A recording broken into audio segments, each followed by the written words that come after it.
et que l'homme est immortel.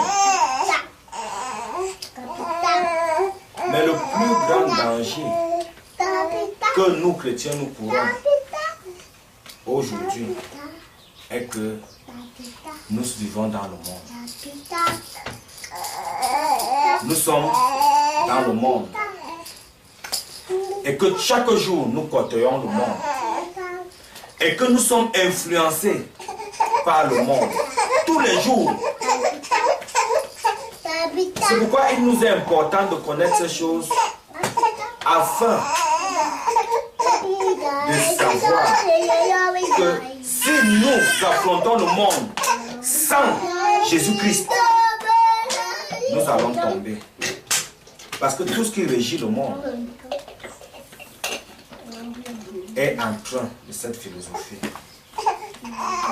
Et si nous affrontons le monde sans Christ, que ce soit dans notre travail, que ce soit dans notre joie, dans nos pleurs, nous allons suffisamment être influencés par les idées du monde. Deuxième chose, pourquoi est-ce qu'il est important que nous puissions connaître ceci? L'idée selon laquelle la mort, nous pouvons l'affronter lorsque nous avons Jésus-Christ. Parce qu'il est notre Seigneur, parce qu'il est notre salut, parce qu'il est la résurrection, parce qu'il est la vie. Lorsque nous l'avons, nous savons que nous pouvons affronter la mort avec courage et sans crainte. Pourquoi? Nous rendons un exemple. Puisque dans le monde dans lequel nous nous trouvons, tout ce que le monde veut nous donner, parce que nous avons saisi Jésus-Christ, c'est la mort. Et si donc nous n'avons pas Jésus-Christ, nous n'avons pas cette espérance de résurrection, nous aurons peur et nous allons tomber. Nous allons nous rendre au monde. Mais nous ne devons pas baisser les bras. C'est pour ça que Jésus-Christ dit: vous aurez des tribulations dans le monde. Vous aurez des attaques de partout. Mais prenez courage. J'ai vaincu le monde.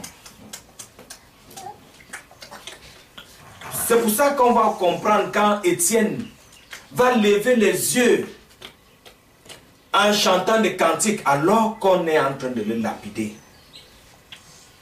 C'est parce que Étienne n'a pas, à contrario avec le monde, il n'a pas cette compréhension. Il sait que quel que soit ce qui arriverait dès lors qu'il a Jésus-Christ avec lui, il sait qu'il pourra part à la première résurrection. Et rien que pour ça, il ne peut pas accepter ce corrompre. Parce que je voudrais nous faire savoir que tout ce qui peut corrompre un homme, c'est cette philosophie-là. C'est cette philosophie-là, écrire son nom.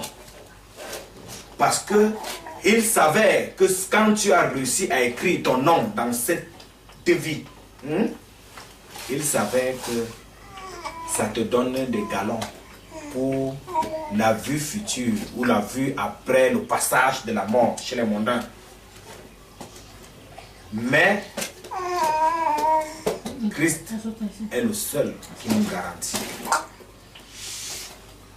la vie. C'est pour ça que Pierre, Paul et les autres ont affronté. Et il nous est également à nous aujourd'hui. Nous aussi, nous devons savoir que nous allons affronter cette même situation au jour le jour. Prenons courage, car Christ a vaincu le monde. Et il est lui-même la résurrection. Nous devons tout faire pour fuir le monde. Même si nous sommes dans le monde, pour fuir le monde, afin d'avoir la vie sauve. Nous allons lire 2 versets de Colossiens, chapitre 2, verset 8 et le verset 18.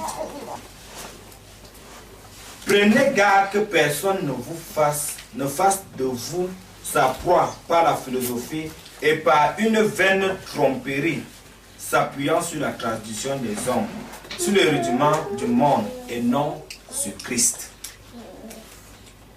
Je voudrais vous faire dire que tous ceux qui n'ont pas Christ, tous ceux qui régissent le monde, sont régis par la philosophie de l'immortalité de l'âme.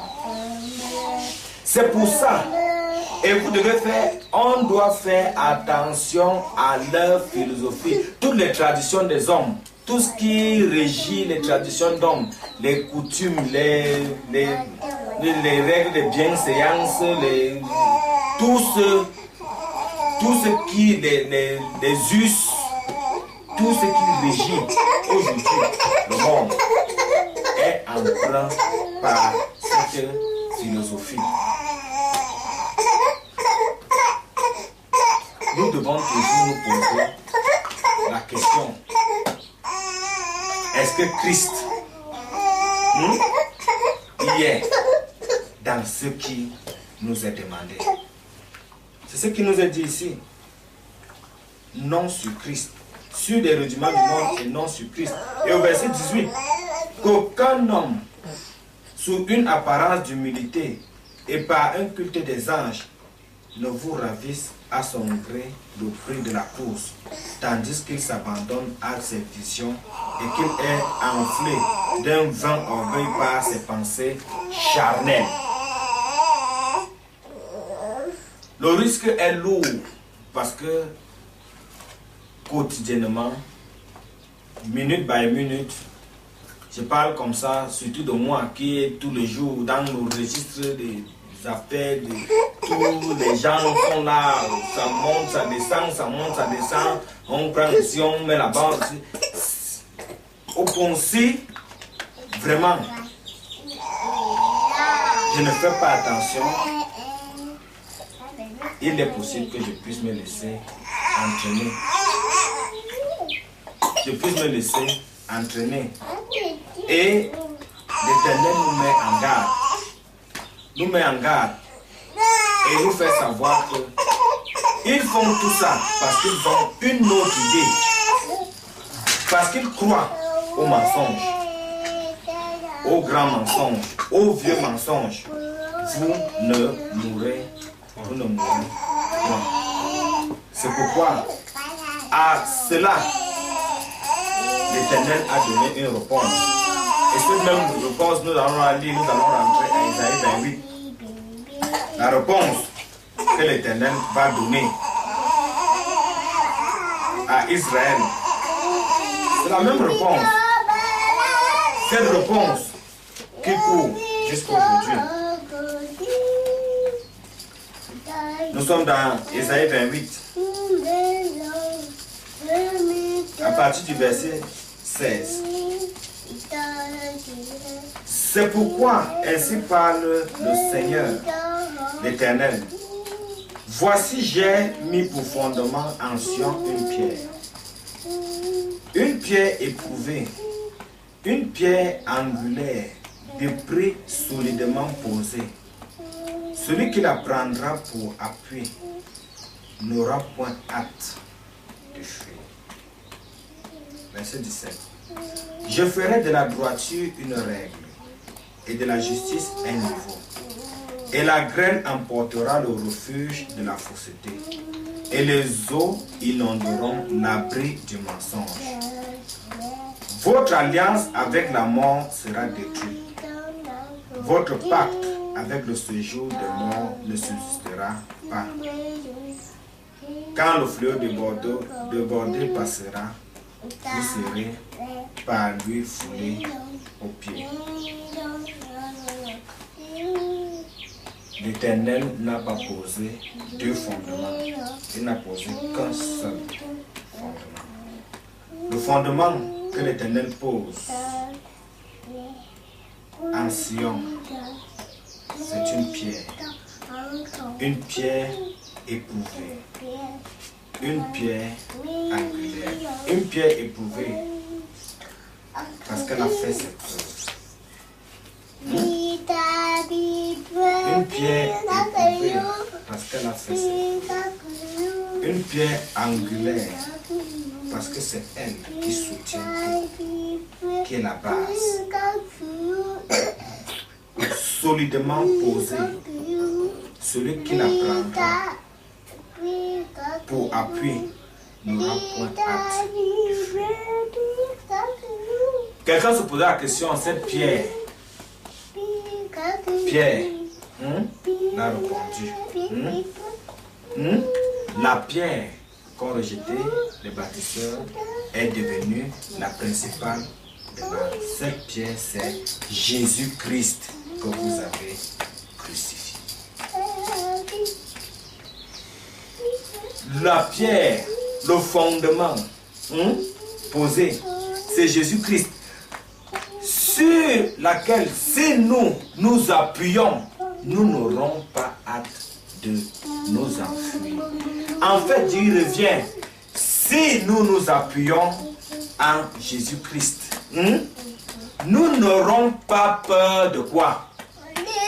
Nous n'aurons pas peur de la